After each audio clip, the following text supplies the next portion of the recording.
Suara mesin perahu katinting milik suamiku, Ruslan, yang menjauh membelah muara selalu menjadi lonceng pembuka bagi kesunyian panjang yang akan menyiksaku selama berminggu-minggu. Di pesisir ini, menjadi istri seorang nelayan sekaligus pengelola tambak bukan sekadar peran. Itu adalah hukuman tanpa vonis. Namaku Ratih, dan hidupku tersaring di antara jaring-jaring yang mulai rapuh dan air payau yang perlahan mengikis kulit kakiku. Ruslan pergi. Ia mengejar ikan di perairan yang lebih dalam dan menjanjikan, meninggalkan aku bersama 2 anak kecil dan 1 beban yang beratnya melebihi jangkar kapal. Tambak udang faname yang baru setengah panen dan tumpukan hutang ban yang bunganya terus mencekik. Aku berdiri di atas pematang, menatap hamparan air yang berkilau di bawah terik matahari, merasakan lumpur dingin merembes dari sela-sela jari kakiku. Bau amis dan lumpur adalah parfumku sehari-hari. Tugas-tugas yang menanti terasa tak berujung. Aku harus memastikan kualitas air, memantau pH, menghitung sisa pakan, dan yang paling kritis, mengantisipasi penyakit udang yang bisa menghapus seluruh aset kami dalam semalam. Ruslan memang meninggalkan rumah yang kami impikan. Namun ia juga meninggalkan tanggung jawab yang terlalu besar untuk pundakku sendiri. Malam-malam yang kulalui di pondok penjaga terasa panjang. Hanya ditemani deru generator tua dan suara gemericik air yang bagai bisikan ancaman. Aku merindukan dekapan hangat seorang suami, tetapi yang lebih kurindukan adalah rasa aman finansial. Kelelahan fisik telah menyatu dengan kelelahan emosional, menciptakan sebuah kekosongan yang menganga. Di tengah kekosongan itu, datanglah kabar buruk. Harga pakan melonjak tak terkendali, sementara laporan dari tambak sebelah mengindikasikan serangan white spot syndrome virus. Aku panik. Panggilan telepon ke tengah laut hanya menghasilkan suara statis dan nasihat yang tidak praktis dari Ruslan. Nasihat yang didiktekan dari jarak ratusan mil oleh seseorang yang tidak merasakan ketegangan lumpur di bawah sepatu botnya. 2 kehadiran sang penolong. Saat keputusasaan mencapai puncaknya, Bima muncul. Ia adalah mitra bisnis kami, seorang pengumpul hasil tambak yang juga menyediakan pakan dan bibit udang. Bima adalah kebalikan dari Ruslan. Ruslan besar, kasar, dan penuh semangat petualangan laut. Bima ramping, rapi, dan matanya setajam kalkulator, mencerminkan ketelitian seorang pebisnis. Sejak saat itu, kehadirannya menjadi kebutuhan. Ia tidak hanya membawa karung pakan yang berat atau truk pendingin untuk pengiriman, ia membawa solusi. Jika udangmu terserang, kamu harus segera melakukan penjarangan. Ambil yang besar, jual sekarang, putar modal untuk membeli probiotik. Ucap Bima suatu sore, suaranya tenang, penuh otoritas yang meyakinkan.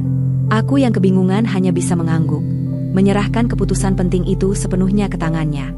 Ia mulai menghabiskan waktu lebih lama di tambak. Kadang, ia ikut turun ke air, mengukur salinitas, mengambil sampel air untuk diperiksa di laboratorium kecil di kotanya. Ia mengajariku seluk-beluk manajemen tambak modern yang tidak pernah kami pelajari dari warisan ayah Ruslan. Bima mengisi semua lubang yang ditinggalkan Ruslan, lubang pengetahuan, lubang kepastian, dan yang paling berbahaya, lubang pendampingan. Saat malam tiba, dan anak-anak sudah tidur di rumah utama, aku sering kembali ke pondok tambak. Bima masih di sana, terkadang membetulkan pipa air, terkadang mencatat perhitungan biaya di atas papan kayu. Aku membawakannya kopi kental dan 2 piring pisang goreng hangat. Di bawah cahaya lampu Petromax yang remang, kami duduk berdekatan, bukan lagi sebagai pengelola dan mitra, melainkan sebagai 2 manusia yang berbagi beban yang sama. Kebergantungan itu tumbuh menjadi benih yang tak terhindarkan. Kepercayaanku kepadanya melebihi kepercayaanku kepada suamiku sendiri.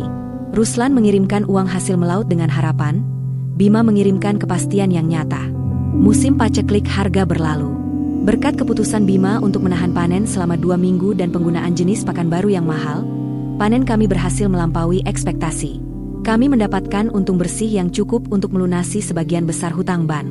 Untuk pertama kalinya dalam tahun-tahun pernikahan, aku bisa bernapas lega.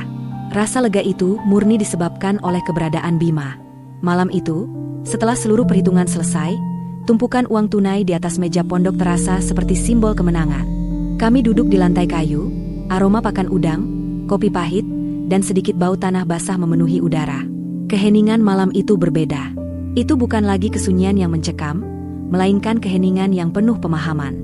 Kelelahan, kebahagiaan, dan rasa syukur yang membanjir membuatku menatapnya tanpa sadar. Matanya yang biasanya fokus pada angka-angka kini menatapku, lembut. Ia melihat Ratih, si pengelola tambak yang tangguh, namun juga Ratih, wanita yang merindukan sentuhan. Tangan Bima terulur. Sentuhannya bukan lagi sentuhan profesional saat kami berjabat tangan tanda sepakat harga, melainkan sentuhan yang membebaskan.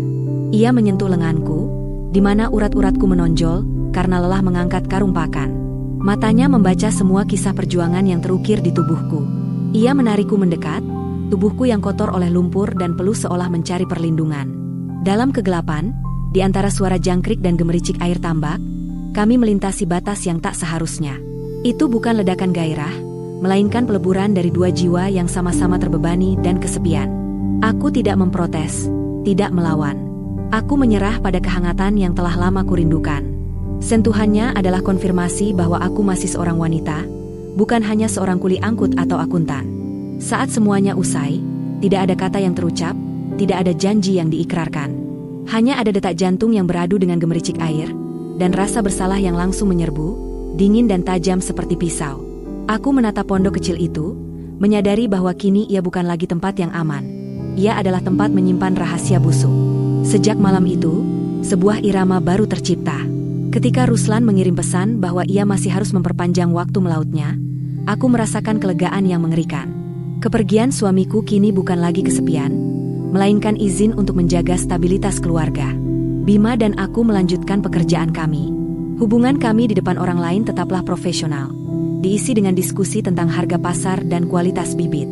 Namun, di saat-saat sepi, kami berbagi keintiman yang tersembunyi. Keintiman itu, meski penuh dosa, berfungsi sebagai perekat yang menopang seluruh bisnis. Udang tumbuh subur, panen selalu tepat waktu, dan keuntungan terus mengalir. Anak-anakku bisa makan lebih baik, dan aku bisa membayar cicilan bulanan tanpa gemetar ketakutan. Aku menjadi mahir dalam seni menutup rapat rahasia. Aku membersihkan setiap jejak, menghapus setiap bayangan. Aku menyimpan wajah tulus untuk anak-anakku, wajah sabar untuk para tetangga, dan wajah cerdas yang berorientasi bisnis untuk Bima.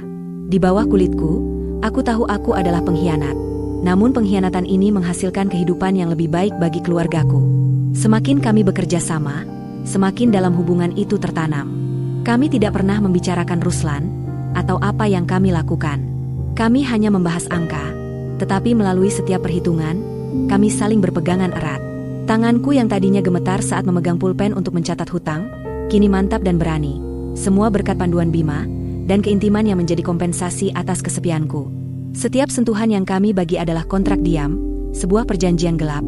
Kami akan memastikan bisnis ini berhasil, demi kelangsungan hidup keluargaku, bahkan jika itu berarti mengorbankan kehormatan pernikahanku. Aku menggunakan tubuhku untuk membeli kepastian ekonomi. Setelah 3 bulan di laut, kabar dari Ruslan akhirnya tiba. Ia akan pulang. Perasaanku campur aduk.